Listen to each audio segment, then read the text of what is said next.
Hello, and welcome back to another episode of the Journey We Take podcast. I hope that you're having a wonderful Monday so far. Thankfully, I'm having a pretty good day myself, and I am happy that you're here with me now because on today's episode, we are going to be covering a vital component in our overall well-being, and that is self-worth. So first and foremost, let's go over what self-worth is. Self-worth is the sense that you deserve to be alive and take up space. It's having the belief that you are worthy to be loved and cared for. And it is also a gauge of how much you value yourself, and you alone are the most significant factor in how you feel about yourself, your life, and your circumstances. You define it all. It's easy to confuse self-esteem and self-worth, but they're different. So self-esteem goes up and down, fluctuates depending on how we're doing in the various aspects of our life. It's based more on accomplishments, social positions, and our abilities.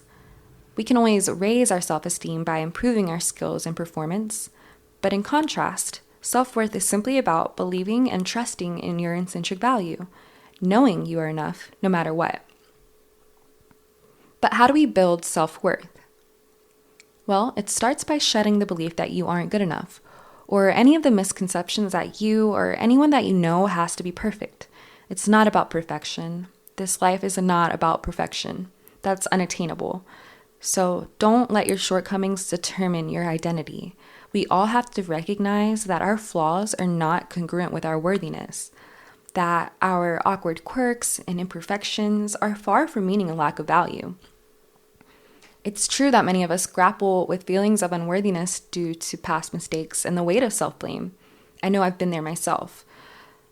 But forgiving ourselves is a crucial aspect of acquiring a deeper sense of self-worth, and acknowledging and accepting that we are human and like all humans, we make mistakes. That releases us from blaming ourselves and others.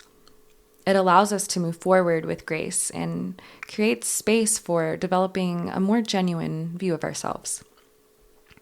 I know, especially living in a world where the overexposure of status and material things are constantly on display to be compared, it's easy to forget how our worth isn't determined by those things or any kind of external forces for that matter, but they're simply not. We seek out other experiences and situations just to set them side by side with our own. As I've heard someone put it before, comparing our behind the scenes to everyone else's highlight reels. And I think that definitely can speak to the disconnect between reality and perception that's often worsened by the portrayal of idealized lies on social media. Because there's too many of us in this day and age that find ourselves getting stuck in that cycle of comparison, trying to live up to society's ever-changing and practicable standards or the deceptive embellishments that we see. And we just try to verify our worth by someone else's perception of ourselves pretty much. And that's exactly what can bring about insecurities and ultimately cost us our happiness. It's a completely destructive way to live, and that mindset is extremely toxic to the self-love that we should contain. So just keep in mind that a picture-perfect life is a myth, and realizing the grass is never really greener but where you water it encourages you to cultivate even more gratitude for what you already have in the life that exists before you. And it rids of any feeling that your life should look any different from what it already is, because that's typically what happens. It's whatever we have has been good enough until we start taking it for granted. And then that's when we're left dissatisfied, picturing life under different circumstances. But just be appreciative and try to shift your perspective and let go of the thoughts of how you should look, be, act, and just be you. In a world that is so loud, trying to tell you how to exist, how to do anything and everything, it hardly encourages you to listen to whatever feels right and true within you. And it takes an immense amount of courage to silence all that noise and hear your own needs, wants, desires, and thoughts. It's super brave to embrace all that you are unapologetically, but you definitely should, because there's no one like you and there never will be. So challenge that inner critic that sneaks in and attempts to diminish your spirit. Counterbalance those intrusive thoughts with affirmations.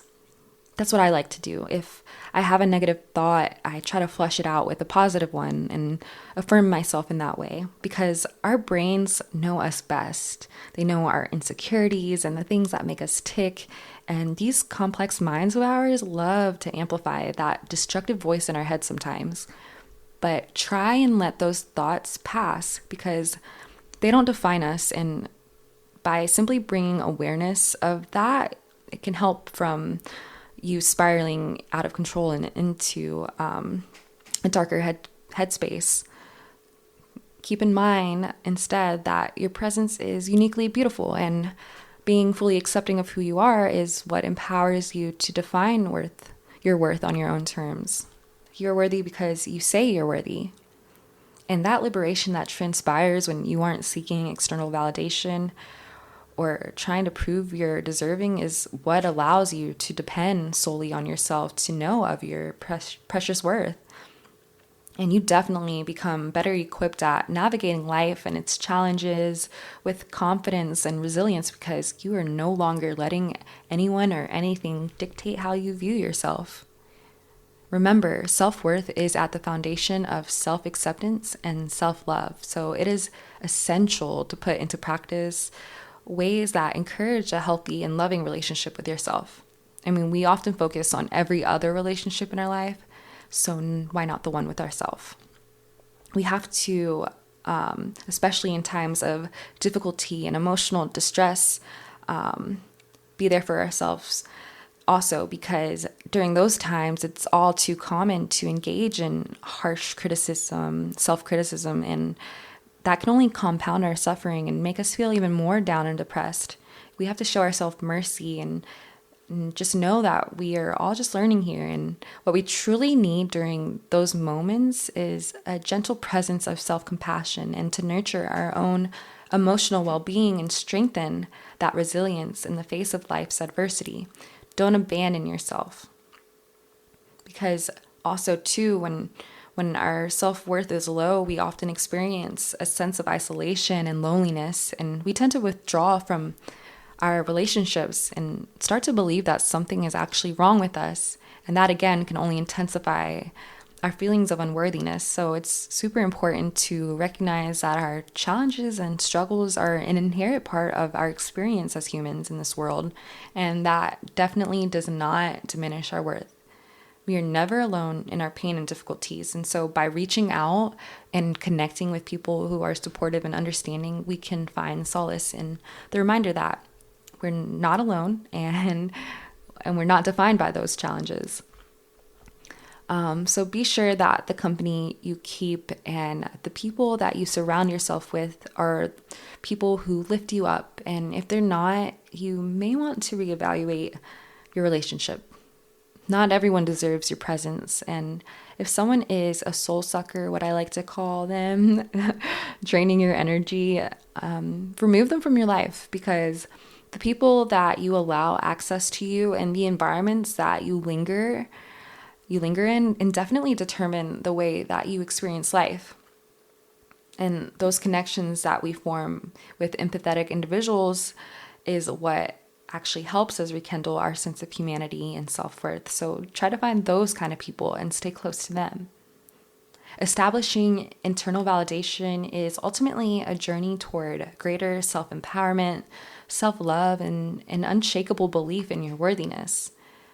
Each of us holds an immeasurable value simply by virtue of being ourselves.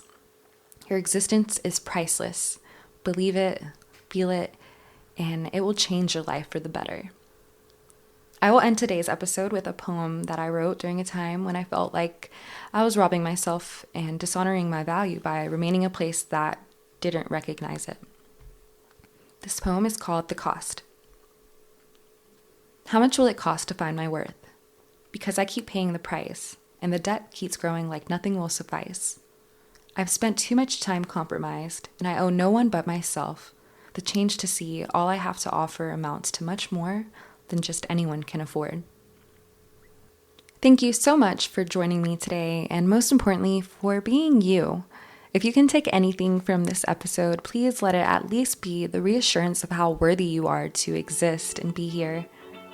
I love you guys, and until next time, stay true to your journey, keep unlocking the boundless potential within, and make every step count.